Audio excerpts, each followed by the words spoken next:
When I first embarked on my fitness journey, I was laser focused on building muscle and optimizing performance. Every workout was intense, my nutrition was dialed in, and I was doing everything right. Or so I thought. But one question kept creeping into my mind. Is alcohol holding me back? At first, I ignored it. An occasional drink couldn't possibly make a difference, right?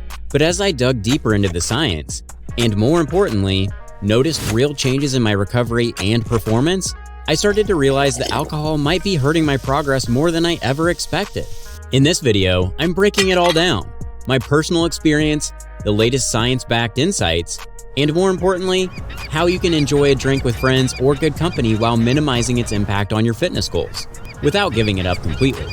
Stick around because by the end, you'll know exactly what to do to stay on track while still enjoying life.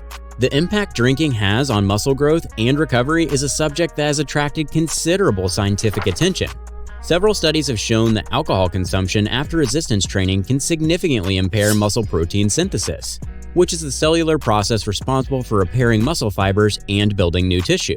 For instance, research published in the American Journal of Physiology, Endocrinology, and Metabolism found that even moderate intake in the post-workout window can reduce muscle protein synthesis by as much as 24%. This is critical because the period immediately following a workout is when your muscles are most primed to repair themselves. Interfering with this process means that your gains may not fully materialize. Digging even deeper into the science, I learned that alcohol disrupts key cellular signaling pathways. One of the most important is the mTOR pathway, which acts like a master switch for muscle growth. When you exercise, mTOR is activated, promoting protein synthesis and muscle repair. However, alcohol appears to interfere with this activation, slowing down the entire process. As someone who values every training session and strives for continuous improvement, this finding was a wake-up call. It became clear that it wasn't just a minor inconvenience, it was actively sabotaging the work I put into every rep and every set. In addition to affecting muscle repair, alcohol also wreaks havoc on your hormonal balance. Hormones are the body's messengers and play a crucial role in determining how effectively you recover from a workout. Studies have indicated that its consumption increases cortisol levels, a stress hormone that can promote muscle breakdown, while simultaneously lowering levels of testosterone and growth hormone, both of which are essential for muscle recovery and growth. I experienced this hormonal roller coaster firsthand. On days after social drinking, not only did I feel physically drained, but I also noticed that my strength during workouts was noticeably diminished. The imbalance in my hormones translated to slower recovery times and reduced overall performance, making it clear that alcohol was having a cumulative negative effect on my training. Drinking can significantly disrupt one of the most crucial factors for recovery and performance, which is sleep. I used to notice that on nights when I drank, my sleep quality suffered dramatically. I even have friends who say that just one glass of wine before bed affects their sleep quality, leaving them feeling less rested and with low energy the next day. Alcohol interferes with the REM phase of sleep when your body releases growth hormones and conducts most of its repair work. Without adequate, restorative sleep, my muscles didn't have enough time to rebuild, and my overall recovery was compromised. I remember a particular week when I was regularly out drinking. I woke up feeling fatigued and unrefreshed, and my workouts were less productive. Over time, I correlated poor sleep quality with increased muscle soreness and slower gains, further solidifying the idea that alcohol was interfering with my progress on multiple levels. Dehydration is yet another consequence that I couldn't ignore. Alcohol is a potent diuretic. It forces your body to lose water, which in turn can lead to muscle cramps, reduced blood flow, and a diminished ability to flush out metabolic waste. I vividly recall the days after a night of heavy drinking when I felt parched and sluggish. Not only did I struggle to perform at my usual intensity, but I also noticed that my muscles felt tight and slow to recover. Adequate hydration is fundamental to recovery, as it helps to maintain optimal cellular function and reduce inflammation. When I cut back on alcohol and focused on drinking enough water, I observed a marked improvement in my recovery times and overall performance. Of course, the effects are not limited to the physiological realm. They also have a significant impact on your mindset and overall training consistency. There were numerous occasions when I planned to hit the gym at full force, only to wake up with a hangover that left me feeling unfocused and unmotivated. That mental fog, combined with the physical setbacks, often meant that my training suffered on multiple fronts. The cumulative effect of these disruptions became apparent over time, as my long-term progress started to stall despite maintaining a strict workout regimen and nutrition plan. I began to make deliberate changes in my lifestyle after realizing these patterns. I started tracking my alcohol consumption alongside my training and recovery metrics, and the data was hard to ignore. The more I drank, the slower my recovery, and the less effective my workouts became. This wasn't just anecdotal. It was a clear trend supported by a growing body of research. I found that by reducing alcohol intake, especially in the crucial post-workout period, my recovery improved dramatically. My muscles were able to repair themselves more efficiently, and I started seeing more consistent progress in strength and performance. To mitigate the negative effects, I also adopted several practical strategies.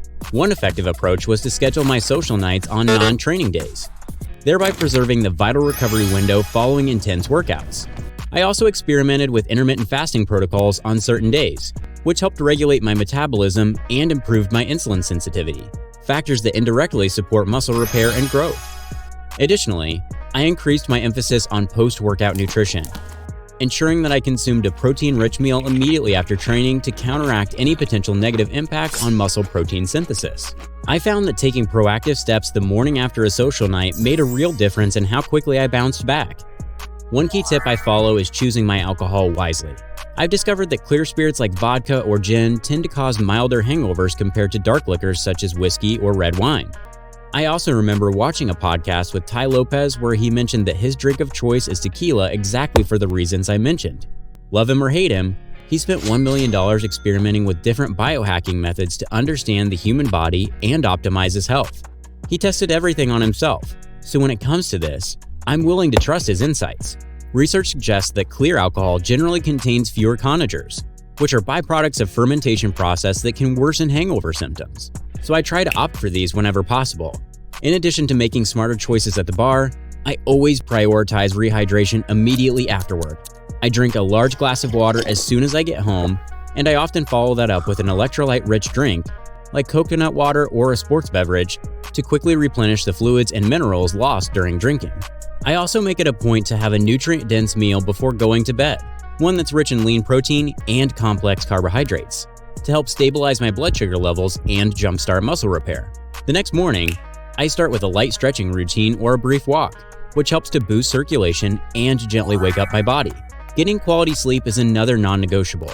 I aim to ensure that any night of drinking is followed by a full night's rest, as proper sleep is crucial for recovery and muscle protein synthesis. Combining these strategies not only helps mitigate alcohol's negative effects on recovery, but also keeps me on track with my training goals.